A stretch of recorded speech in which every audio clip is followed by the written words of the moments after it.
السلام علیکم ورحمۃ اللہ وبرکاتہ۔ الحمد للہ الذي اکرمنا بالاسلام وانعم علينا بنعمة الایمان وشرفنا باتباع خیر الانام، اما بعد۔ ناظرین کرام، محرم الحرام کا آغاز ہے۔ یہ اسلامی کیلنڈر کا پہلا مہینہ ہے اور ان 4 مہینوں میں سے ایک ہے جنہیں اللہ رب العزت نے خاص حرمت، عظمت اور تقدس عطا فرمایا ہے۔ نبی اکرم صلی اللہ علیہ وسلم نے اس مہینے کی عظمت کو مزید نمایاں کرتے ہوئے اسے شہر اللہ المحرم، اللہ کا مہینہ قرار دیا ہے۔ حالانکہ تمام مہینے اللہ تعالیٰ ہی کے ہیں، لیکن جب کسی چیز کی نسبت اللہ رب العزت کی طرف کر دی جائے تو اس سے اس کی عظمت، شرف اور مقام میں اضافہ ہو جاتا ہے۔ سامعین کرام، نبی اکرم صلی اللہ علیہ وسلم نے اس مہینے کی خاص عبادت کو بھی بیان کیا ہے، اور وہ روزے رکھنا ہے۔ صحیح مسلم میں سیدنا ابو ہریرہ رضی اللہ تعالی عنہ روایت کرتے ہیں، اللہ کے رسول صلی اللہ علیہ وسلم نے فرمایا، افضل الصیام بعد رمضان شہر اللہ المحرم۔ رمضان المبارک کے بعد سب سے افضل روزے اللہ کے مہینے محرم کے روزے ہیں۔ اس لیے اس ماہ میں نفلی روزوں کا اہتمام کرنا چاہیے، کیونکہ رمضان کے بعد اس مہینے کے روزے حدیث کے روشنی میں سب سے زیادہ فضیلت والے روزے ہیں۔ اور 10 محرم یوم عاشوراء کا روزہ تو بہت اہمیت رکھتا ہے، تو اس بار پاکستان میں 26 جون جمعہ کے دن ہوگا۔ نبی اکرم صلی اللہ علیہ وسلم نے اس روزے کی 2 فضیلتیں بیان کی ہیں۔ پہلی فضیلت صحیح مسلم میں ابو قتادہ انصاری رضی اللہ تعالی عنہ روایت کرتے ہیں، اللہ کے رسول صلی اللہ علیہ وسلم سے یوم عاشوراء 10 محرم کے روزے کے بارے میں سوال کیا گیا، تو آپ نے فرمایا، یکفر السنۃ الماضیہ، یہ گزشتہ 1 سال کے گناہوں کو مٹا دیتا ہے۔ ایک روزہ اور گزشتہ زندگی کے پورے سال کے گناہ معاف ہو جاتے ہیں۔ دوسری فضیلت صحیح ابن حبان میں ابو قتادہ رضی اللہ تعالیٰ عنہ ہی روایت کرتے ہیں، ایک شخص نے نبی اکرم صلی اللہ علیہ وسلم سے سوال کیا، یا رسول اللہ، ارأیت رجلا یصوم یوم عاشوراء، اللہ کے رسول آپ اس شخص کے بارے میں کیا فرماتے ہیں جو عاشوراء کا روزہ رکھتا ہے؟ آپ صلی اللہ علیہ وسلم نے فرمایا، ذاک صوم سنہ، یہ ثواب میں پورے سال کے روزوں کے برابر ہے۔ عاشوراء کا ایک روزہ اجر و ثواب میں سال کے 360 دنوں کے روزوں کے برابر ہے۔ تو جو انسان یہ ایک روزہ رکھ لیتا ہے، گویا اس نے 360 روزوں کا اجر حاصل کر لیا۔ سامعین کرام، اب آئیے یوم عاشوراء کے روزے کے تاریخی مراحل کو جانتے ہیں۔ یہ روزہ شریعت اسلامیہ میں 4 مراحل سے گزرا ہے۔ پہلا مرحلہ مکی زندگی میں نبی اکرم صلی اللہ علیہ وسلم 10 محرم کا روزہ نفلی عبادت کے طور پہ رکھا کرتے تھے، اور قریش مکہ بھی زمانہ جاہلیت میں مشرک ہونے کے باوجود اس دن کے احترام میں روزہ رکھا کرتے تھے۔ دوسرا مرحلہ، جب آپ صلی اللہ علیہ وسلم مدینہ منورہ تشریف لائے تو آپ نے یہود کو بھی 10 محرم عاشوراء کا روزہ رکھتے ہوئے دیکھا۔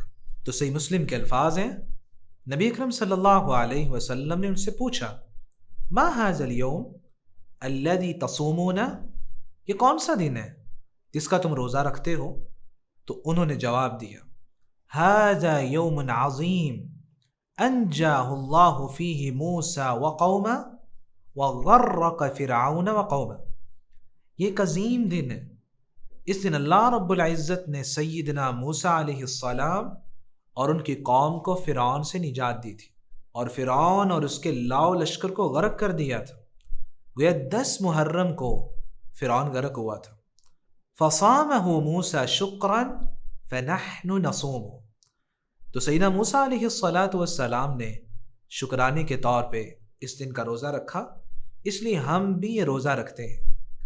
تو اس پر اللہ کے رسول صلی اللہ علیہ وسلم نے فرمایا، فنحن احق و اولا بموسیٰ منکم، سیدنا موسیٰ علیہ السلام کی موافقت میں روزہ رکھنا تمہارے مقابلے میں ہمارا حق زیادہ ہے اور ہم ان کے زیادہ قریب ہیں۔ فصامہ رسول اللہ صلی اللہ علیہ وسلم وامر بصیام، صحیح مسلم کے الفاظ ہیں، تو اللہ کے رسول صلی اللہ علیہ وسلم نے خود بھی اس دن کا روزہ رکھا اور صحابہ کرام کو بھی اس دن کا روزہ رکھنے کا حکم دیا۔ تو عاشورہ 10 محرم کا روزہ رکھنا مسلمانوں پہ فرض قرار دے دیا گیا۔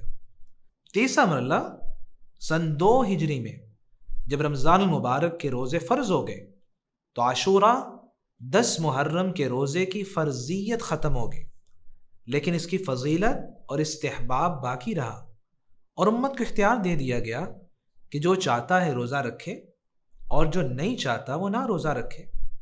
ان تینوں مراحل کو صحیح بخاری میں سیدہ عائشہ رضی اللہ تعالی عنہ بیان کرتی ہیں، فرماتی ہیں کان یوم عاشورہ تصومہ قریش فی الجاہلیہ، قریش زمانہ جاہلیت میں عاشورہ کا روزہ رکھا کرتے تھے۔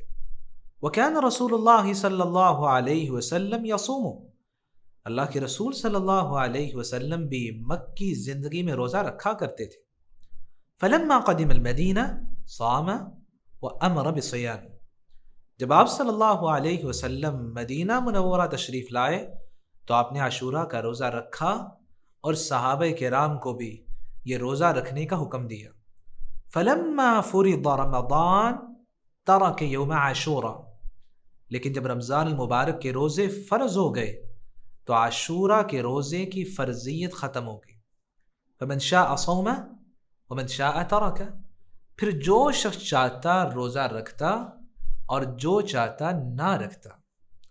چوتھا مرحلہ وفات سے چند ماہ پہلے آپ صلی اللہ علیہ وسلم نے عاشورہ کے روزے کے بارے میں ایک اور عزم کا اظہار فرمایا، جس سے صحیح مسلم میں سیدنا عبداللہ بن عباس رضی اللہ تعالیٰ عنہ روایت کرتے فرماتے ہیں حین صام رسول اللہ صلی اللہ علیہ وسلم یوم عاشورہ وامر بالصیام، جب اللہ کے رسول صلی اللہ علیہ وسلم نے عاشورہ 10 محرم کا روزہ رکھا اور صحابہ کو بھی اس کا رکھنے کا حکم دیا تو صحابہ کرام نے عرض کیا یا رسول اللہ انہ یوم تعظمہ الیہود والنصارى، اللہ کے رسول یہ تو ایسا دن ہے جس کی یہود و نصارہ بھی تعظیم کرتے ہیں، روزہ رکھتے ہیں، جبکہ اسلام تو یہود و نصارہ کی مخالفت کو پسند کرتا ہے۔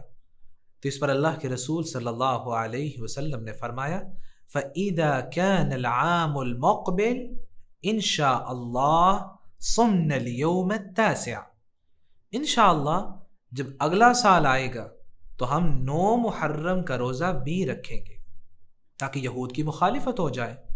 لیکن اللہ کا کرنا ایسا ہوا کہ سیدنا عبداللہ بن عباس رضی اللہ تعالیٰ عنہ کہتے ہیں فَلَمْ يَأْتِ الْعَامُ الْمُقْبِلِ حَتَّى تُوُفِّيَ رسول اللہ صلی اللہ علیہ وسلم، آئندہ ماہ محرم آنے سے پہلے ہی نبی اکرم صلی اللہ علیہ وسلم وفات پا گئے۔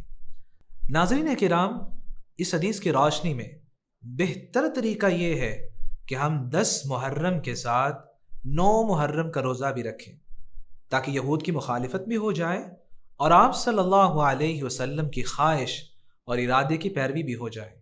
میری اللہ رب العزت سے دعا ہے الہ العالمین ہمیں اس حرمت والے مہینے کے تقدس اور احترام کو باقی رکھنے اور فرمان نبوی کی روشنی میں اس ماہ میں کثرت سے روزے رکھنے کی توفیق نصیب فرمائے۔ الہی جس طرح اپنے عاشورہ کے دن سیدنا موسیٰ علیہ السلام اور اہل ایمان کو نجات عطا فرمائی، اسی طرح ہمیں بھی گناہوں، آزمائشوں اور ہر قسم کے شر سے محفوظ فرما، ہمیشہ اپنی رحمت کے سائے میں رکھنا اور ایمان کی حالت میں موت دینا۔ آمین۔ وآخر دعوانا ان الحمد للہ رب العالمین۔